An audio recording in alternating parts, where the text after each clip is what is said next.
On a public page by Hyperraptor, an animator and storyboard artist who vividly shares his insights about the industry we're all immersed in, we came across a post about cleanup artists, specialists who refine 2D animation by transforming the animator's rough, messy lines into clean and sharp ones, depending on the intended style.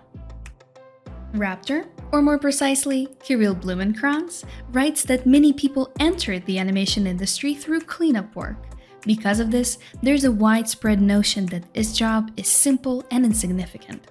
However, our colleague disagrees with such an undervaluation, emphasizing that skilled and qualified cleanup artists are worth their weight in gold, and truly high-quality cleanup work can evoke a genuine aesthetic delight. This topic resonated with us deeply because, on one hand, cleanup artists are in high demand, making it easier for beginners to land a project. Moreover, the more technical, less creative nature of the task allows newcomers to focus on smaller, specific assignments, prove their abilities, and gradually build a career.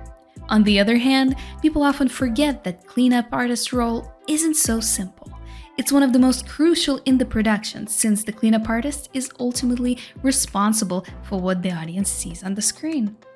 If you're just starting your journey in the industry, this video will help you understand what to focus on and which skills to develop if you want to start working as a cleanup artist sooner.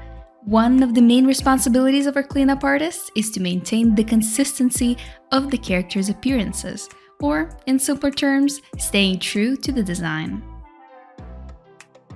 Of course, you might think that the cleanup artist is just tracing someone else's sketch, so they can't be blamed for any flaws. But that's not true. A single line can be drawn slightly higher or lower, and lines can bend unnaturally in the wrong places if they're drawn without prior knowledge of anatomy and proportions. Additionally, animators might omit small details such as folds, leaving you to deal with all of that. That's why studying the model sheet and constantly referencing it during cleanup is essential. These meticulous efforts are necessary, among other reasons, to ensure that the character's proportions don't change between the adjacent scenes, especially when working with a team with multiple cleanup artists. Some might draw better, some worse, and everyone has their own style, but everything needs to look consistent. Model sheets help you check proportions and design features, even if these have already been worked out in earlier stages. They also help you maintain line thickness and style. A steady hand is the bread and butter of a cleanup artist, and maintaining this skill requires a lot of drawing practice. But if for some reason you have a natural tremor or you lack confidence in your hand steadiness, no one forbids using software tools for smoothing. You can even use external software for line smoothing, such as letsanimate. Additionally, some shapes don't have to be drawn freehand. You can use a straight line tool and bend it to the desired angle or curve. So, you've been assigned a scene with rough animation. Where would you start? First, it's important to understand what every movement consists of. Each frame is essentially a drawing. Broadly speaking, there are two types of frames: keyframes and in-betweens. Keyframes convey the story of the action. They represent the main poses in a movement or shifts in mood. There can be as few as 2 or 3 keyframes, or many more, depending on the complexity of the action. In-betweens, as the name suggests, fill the space between the keyframes. While keyframes tell the story, in-betweens make the motion smoother and show how the story unfolds. It's great if the animators have already done some of the in-betweens, because if not, that task will fall onto you. We strongly recommend starting your cleanup work in the keyframes that have the most distinct differences in angle and position. Why? It's simple. You can use these as a base for drawing the in-betweens, which will make the process much faster. Sometimes, you can even copy parts of the neighboring frames, paste them into new ones, and adjust them using distortion tools as needed. However, this approach can sometimes backfire and make the movement stiff and lifeless. For example, when a character remains in the same pose for an extended period of time and only one part of the body moves, the outline is completely redrawn every few frames to ensure that the body doesn't look unnaturally frozen. The next important principle applies to not just cleanup work, but to any job or life in general. Fix every mistake, no matter how small, and as early as possible, because they will accumulate over time. Here's a simple example. In your scene, there's an element that moves without rotating or distorting, and naturally you copy it from frame to frame, but when it comes time to color, you realize there's a slight gap in the element that prevents it from being filled properly, that even the fill open contour feature doesn't help. Now you're stuck with manually closing that gap in every single frame. So, either you fix all of your mistakes right away or just accept living in the cursed world of your own making. Sometimes movements are so tiny that adjacent phases differ by less than the thickness of the contour itself. In such cases, an inattentive cleanup artist might create wobbly lines that jump or shift inconsistently from frame to frame. Always check your work for these glitches and inconsistencies. We also recommend removing any unnecessary line ends and ensuring close contours as early as possible. This will save you a lot of stress during the coloring phase. Remember, you're the final step before coloring and compositing.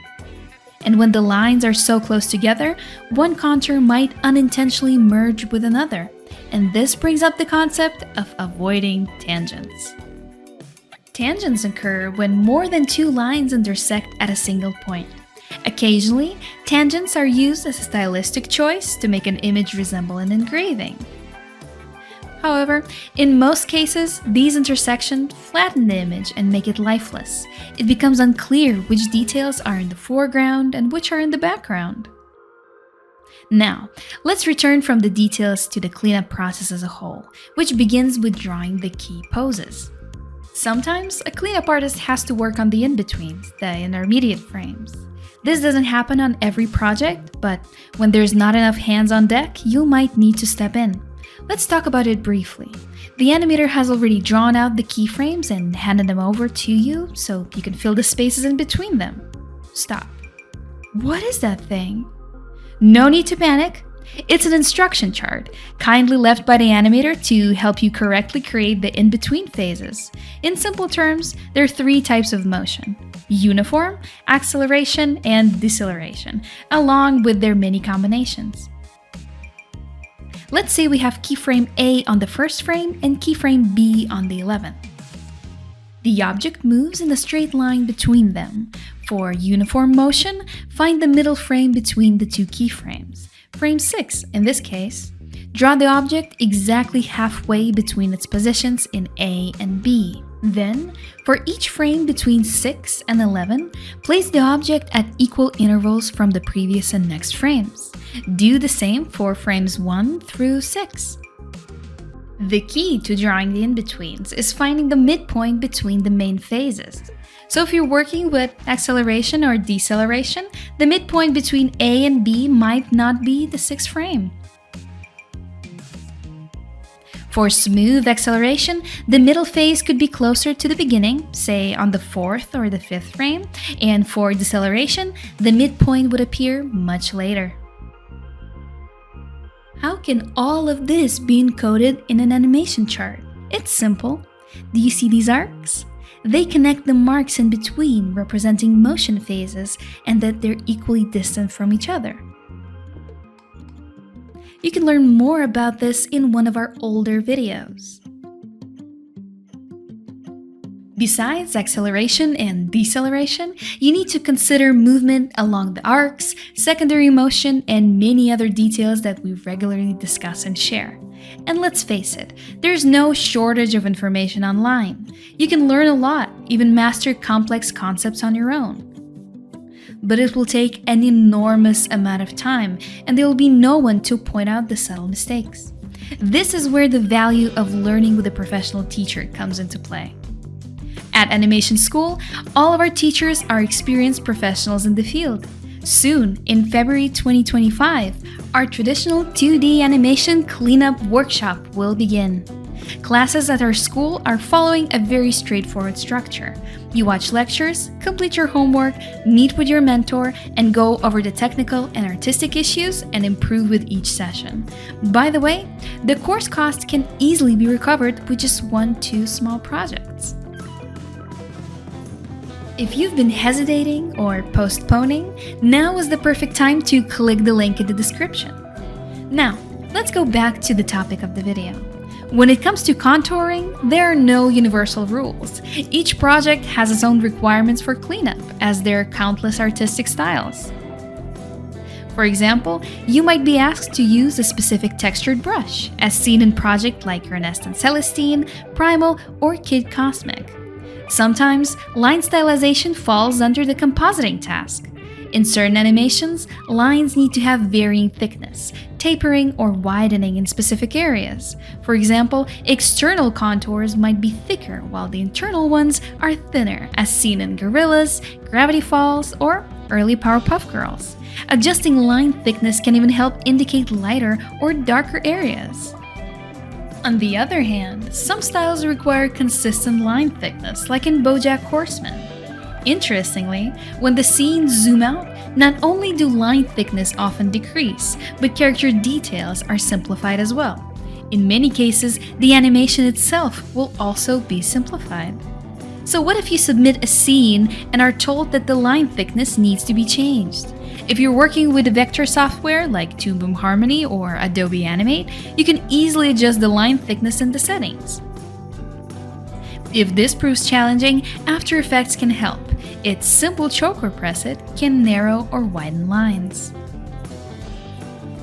Beyond thickness, line color is also very important. Take a look at these images. Some parts of the contour are highlighted in blue or red. This might indicate a form's outline that won't have a final line, or it could denote a shadow or highlight lines that need to be drawn in those colors. These colors can later be removed or changed in compositing, or even made invisible if the software allows. Since we keep mentioning the compositing stage, it's worth discussing how to properly prepare your outlines and the fills for this next upcoming step. Fills can be created using the paint bucket tool or manually with a brush. And although manual filling is rare, it does have its uses. Many projects require separating the outline and color layers. Usually, you can duplicate the outline layer, make the contour invisible on the new one, leaving only the colors visible on the lower layer.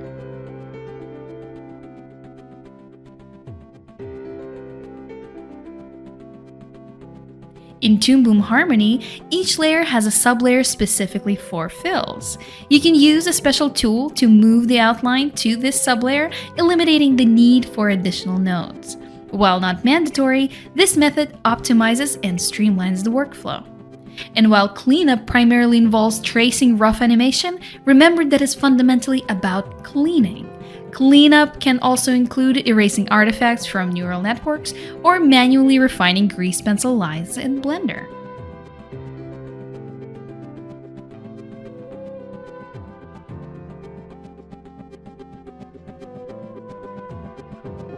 All of this brings us back to the beginning, where we quoted the Hyperaptor's Telegram post.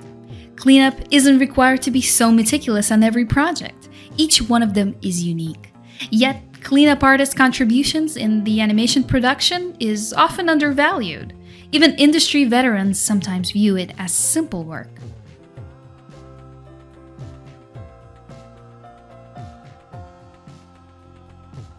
On some projects, rough and clean animation are even combined.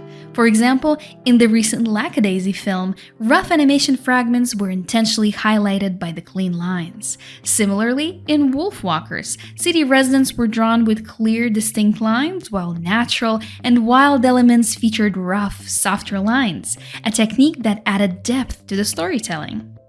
This shows that cleanup artists are just as crucial as animators, scriptwriters, or composers. They're literally the people whose drawings appear on the screen. Even an animator who designed all of the motion can't claim that honor.